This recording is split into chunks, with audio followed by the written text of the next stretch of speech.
Nós temos uma capacidade, um potencial dentro de nós que é muito importante a gente conhecer esse potencial, a gente se dar conta desse potencial e não duvidar desse potencial. Então, quando a gente tem a vontade de fazer alguma coisa, essa vontade ela é acompanhada de uma busca, e essa busca você vai alcançar.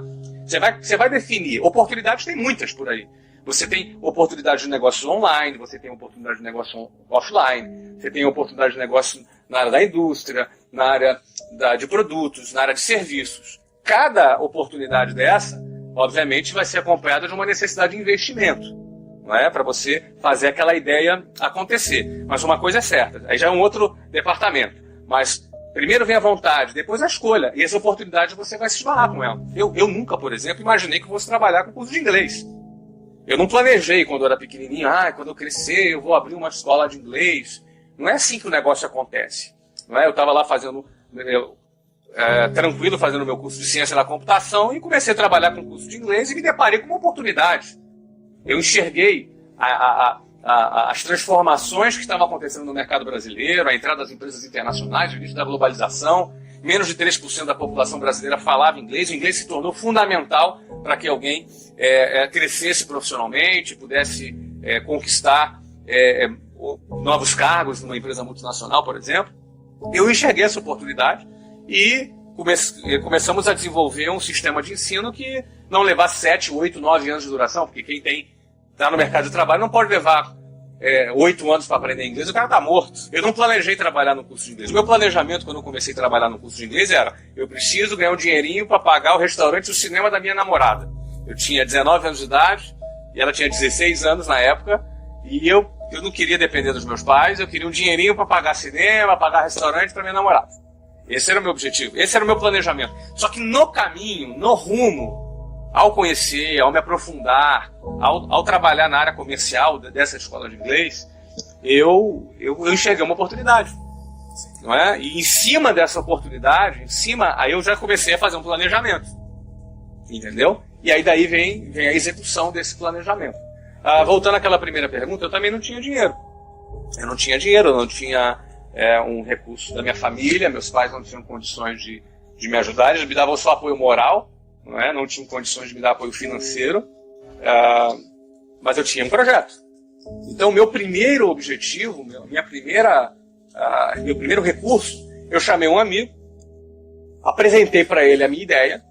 Eu já tinha 4 anos atuando em escolas de inglês, ou seja, eu já tinha conhecimento do setor, já tinha o meu planejamento. Ele não era um planejamento só teórico, ele já tinha características práticas, porque eu tinha trabalhado 4 anos naquela pequena rede de escolas de inglês. E aquele meu amigo comprou a ideia. Pô, legal. E o que ele precisava fazer? Ele precisava vender um Voyage 86 que ele tinha, era em 1991, então era um Voyagezinho já rodado. Precisava vender o Voyage dele, e ele ia ser meu sócio na abertura dessa primeira escola. Na primeira escola que foi no centro do Rio de Janeiro, na Rua da Alfândega, na esquina com a Avenida Rio Branco.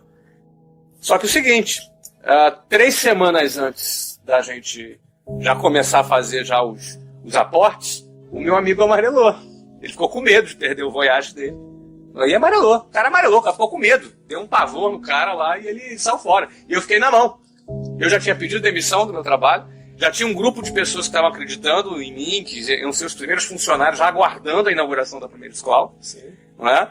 Eu já tinha falado para várias pessoas e agora não tinha, o Voyage velho desapareceu, virou fumaça e eu não tinha grana. E agora? O que eu vou fazer?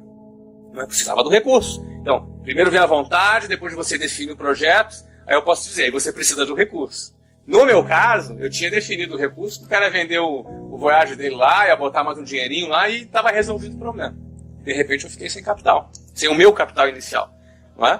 Bom, eu conversei lá com a minha gerente de banco, consegui um cheque especial. Então, minha primeira escola eu abri com R$20 mil do cheque especial a uma taxa de juros de 12% ao mês. Não é nada assim que academicamente fosse uma sugestão. Mas eu vou dizer para você que um empreendedor, quando ele quer fazer alguma coisa, ele faz.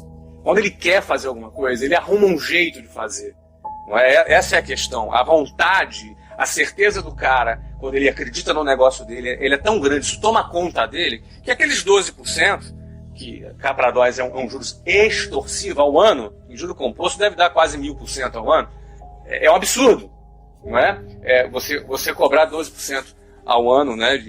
É uma coisa realmente extorsiva. Mas eu estava pegando aquele cheque especial, estava beijando ele, porque aquele cheque especial era a minha alternativa que eu tinha para abrir a primeira escola, não é?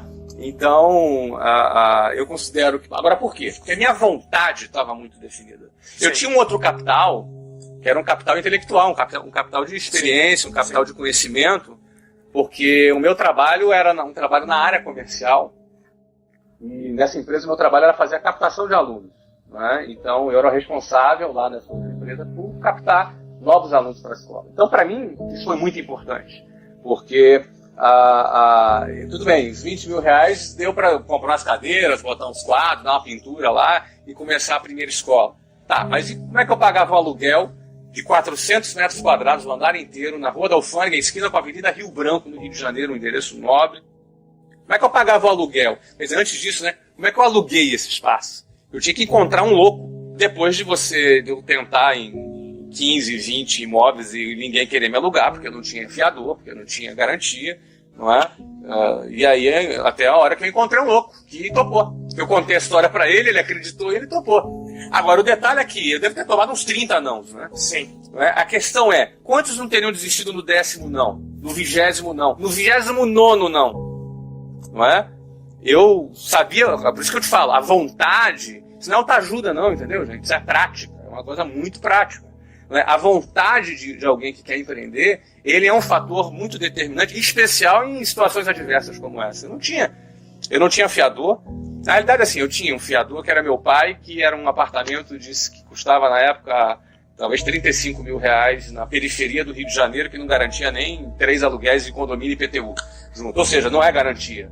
Não é? Então o cara que topou alugar, ele teve que acreditar na história, teve que acreditar no projeto. Você precisa ter o poder de comunicar o teu negócio. Né? Eu tive que vender o negócio para um amigo do Voyage, mesmo ele desistindo, eu tive que vender a ideia para o cara do imóvel, para a equipe que estava trabalhando com a gente, porque aquelas pessoas estavam trabalhando no projeto, acreditando naquele projeto, que elas poderiam crescer dentro dele. Elas, no mínimo, teriam que acreditar que o projeto ia dar certo. Não é? Porque a natureza de um curso de idiomas, ele precisa de vários funcionários. Né? Então a gente talvez inaugurou com uns 12 ou 15 funcionários. Como é que fazia para pagar esses 12 ou 15 funcionários no outro mês, pagar o aluguel? Tinha que vender. Eu acho muito importante a estratégia para você definir para onde você está indo. Então, para mim, naquele momento, estava muito bem definido. O inglês se tornou um idioma fundamental início da década de 90. Então o inglês não era mais como na década de 70, por exemplo, onde se aprendia francês na escola.